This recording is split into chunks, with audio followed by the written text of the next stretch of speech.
SNL, 50 years old. 50 years old, isn't that amazing? Doesn't look a day over 30, do they? It doesn't. It's it's maintained its age very well, that show.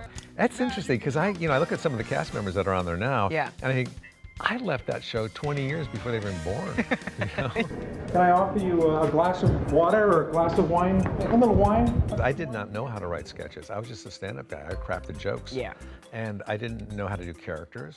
So to get on that show was really, I still can't believe it. Mm-hmm. You know, it was a real treat. And I remember right before I went on my first sketch, it's called Mr. Subliminal. Thank you, Dennis. Haircut. You know, there's so many important, newsworthy events in today's world. But what's making headlines? Donald and Ivana Trump, greedy pigs. I mean, what's the big deal? I'm really nervous. I'm about to go on.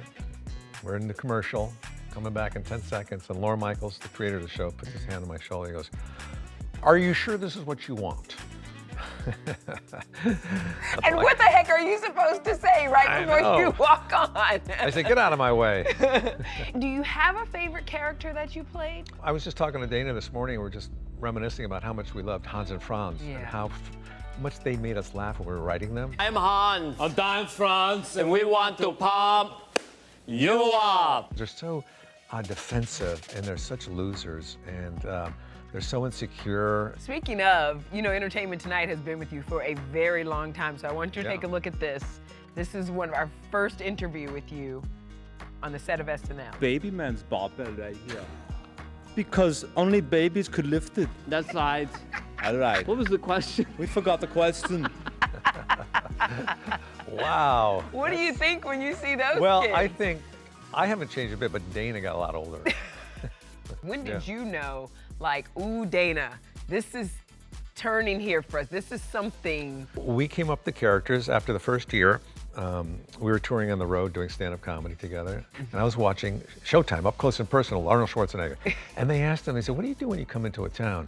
And I don't do a good Schwarzenegger, but he said, "I like to get into the nice light collar shirt, and stuff, and then I go into town, and I have fun with the people, and I go back to the hotel, and I slip into the nice light cotton sheets." So we came up with him with that character for the beginning of the next season, and we wrote a sketch for it, and we put it up.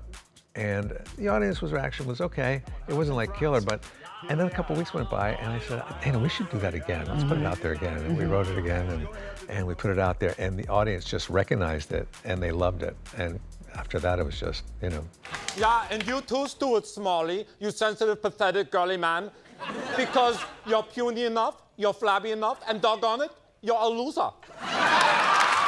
Do people still come up to you and say, "I want to pump you up"? Like, do they still do that? I think people my age do. Yeah. But the younger people, they don't really understand that.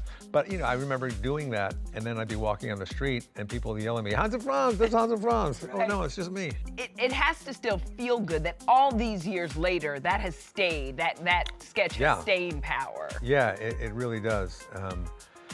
One of the nicest compliments I got was coming out of LAX. This guy walks by me and goes, "Thank you for being a part of pop culture." Absolutely. And oh, man. yeah, and the other one is thank you for helping my friend get through cancer, or something like that. That's like, oh. So so it is great to have a hit character on there, and just to be on the show is great. So what's your favorite memory from SNL? Well, I think the whole process of getting it was my favorite memory. Yeah. I'm friends with Dana Carvey, and he got selected to be in that show. And so off he goes to New York. We were sharing a house in LA. And a week later, I got a call from him. "Kev, I'm out at Lorne Michaels' house. I'm in the back bedroom. Guess who's in the kitchen? Bill Murray." I'm like, "No way." He goes, "Yeah, anyway, Lorne's looking for one more cast member. I told him about you, and I think he's going to want to see your audition tape." I'm like, "Bill Murray's in the kitchen?" I wasn't even accepting that other stuff because I knew I'd never get on that show because I don't do sketches. Okay. And so I sent him my tape. 3 weeks later, I get another call from Dana. "Kev, I'm back at Lorne Michaels' house. I'm in the back bedroom. Guess who's in the kitchen? Steve Martin." No. He goes, "Yeah, good news. Lorne liked your tape. They're going to fly you in for an audition." Steve Martin's in the kitchen? So I go to New York. I do my little audition. I come back to LA, and 2 weeks later, I'm sitting in a high-rise in Beverly Hills across from Lorne. He's offered me a job in SNL. I said, well, let me think about it over the weekend, Mr. Michaels. Did you really? Because that's how you negotiate the deal. That's how Okay. you work. That's how you massage it. How do you think I ended up here in Entertainment Tonight? I I mean- massaged it. Kevin remained on the show for 9 seasons. He was actually the first cast member to portray then-Senator Joe Biden. I understand that. But you did ask Miss Hill out on a date. Yes, I did. You were just really thrown into that hodgepodge, and you just had to survive and you know, do the best you could. So I also learned that it's not a sprint on that show, it's a marathon. For sure. And I've seen cast members come on and get so frustrated, and they wouldn't last long there because they wanted to become a star overnight.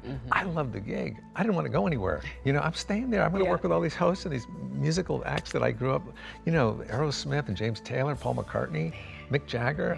Why would I want to go anywhere? The streets of LA are relatively quiet now as thousands of looters are staying home to figure out how to program their new VCRs. Weekend Update was your baby, too. I love the Weekend Update, but it was a lot more work. Friday night, I'd start looking at newspapers, and there was no Google back then or computers, you know, 1900s. You gotta remember, it's the 1900s. And so, and then I would have friends fax me in jokes from LA. Kevin says he paid his friends out of his own pocket, $50 each. I enjoyed doing it. It was a lot of fun, and it's the centerpiece of the show, so it kind of, everything pivots on that.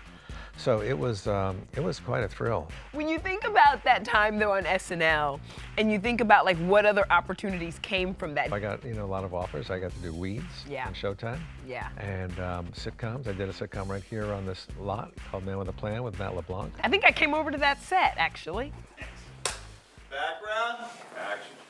I try not to crack up. I have this training background from being on SNL. Exactly. Where Lauren Michaels, the producers, thought it was very hacky if you cracked up on live TV. Next up for Kevin, his comedy tour goes through October, and he's starring alongside Heather Graham and Lil Rel Howery in the based on a true story drama Maybe We Should, which wrapped shooting in December. But first, it's SNL 50, the anniversary special, live this Sunday on NBC and Peacock. I wonder, like, Lorne Michaels doesn't have the enviable job, I think, to choose for this special. Like, what do you do? Like, when you're putting on a 50th anniversary special, what do we expect from it? It's a mammoth undertaking. I don't know how they do it. I think a lot of it will be clips, you know, and then they'll have like people like Eddie Murphy on there and Dan Aykroyd. My head is kind of exploding now thinking about the room with all of you all in one room. Or two rooms. Or two rooms. There you go, because it's a lot of you There's guys. going to be an overflow room, I But think. like 50 years is such a milestone for anything. But what's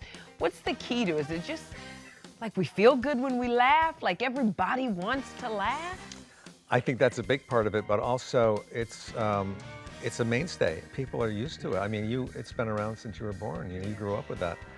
And it's something that it's familiarity too. People know what to expect. They know there's going to be sketches. They know there's going to be a band, then a Weekend Update, and then more sketches, a band, and then Weekend Nights. I'm Kevin Nealon, and that's news to me.